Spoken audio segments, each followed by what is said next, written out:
today we're going through your split jerk catch position. So obviously we've been through your dip and drive, so if you haven't seen that video, then go back and catch up with that one. And obviously then we want to follow up that solid dip and drive with an equally solid catch position. Okay, so obviously when it comes to your catch position on your split jerk, first thing we're going to have a look at is your feet. Okay, so obviously you're going to be in that nice split position. All right, and when we're in that position, we want to make sure firstly on your front leg that front foot is completely flat on the floor. Okay, we want all your weight to be around the midfoot to heel. Okay, so you're not coming up onto your tiptoes. You want that shin to be pretty much vertical, okay? And with your foot, sometimes it'll be straightforward. Other people, you might find that it turns in a little bit. Either one of those is fine. Whatever just kind of happens most naturally for you, okay?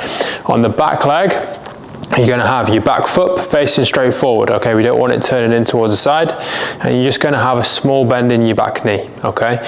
We don't want to be like in a full lunge position, but equally don't want it to be fully straight because that's going to tip you forwards onto your front leg and make you feel a little bit off balance overhead, okay? So we want that nice equal split, and we want to make sure that both feet are moving the same kind of distance, okay? We don't want to have one foot moving more than the other because again, that's going to put you off balance in your split, which when you're catching a heavy barbell isn't going to be ideal. Okay, so you want both feet moving the same, so when we look at it from the side, your hips are sat nicely in the middle of your stance, okay, and that's going to help you keep a nice upright torso. Okay, again, if all your weight's towards your front foot, you're going to find that your torso is starting to lean forwards.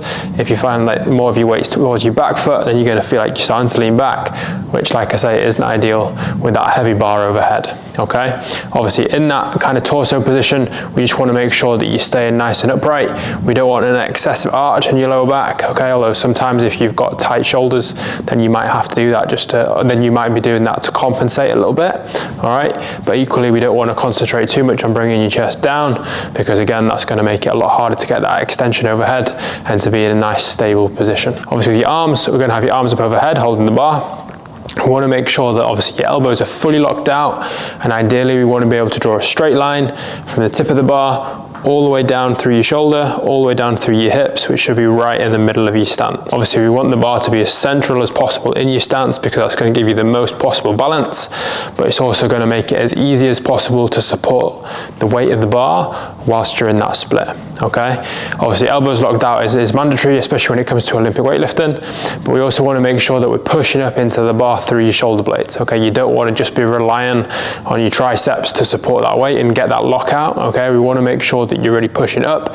Use your shoulder blades to help you. Use all that muscle around your upper back to help you get that extension through your shoulder blades, and you'll find that you're in a much stronger position, both in terms of being able to support the weight, stability, but also in how much weight you can get above your head and not have that little rebend of your elbow, which obviously A, in a weightlifting competition wouldn't be allowed, but also B, even if it's in a CrossFit setting, you know, it's just extra effort to have to relock your elbows out after having already got the weight overhead. Okay, so they're just some of the key considerations for your split jerk footwork. Okay, have a play around with those and let me know how you get on.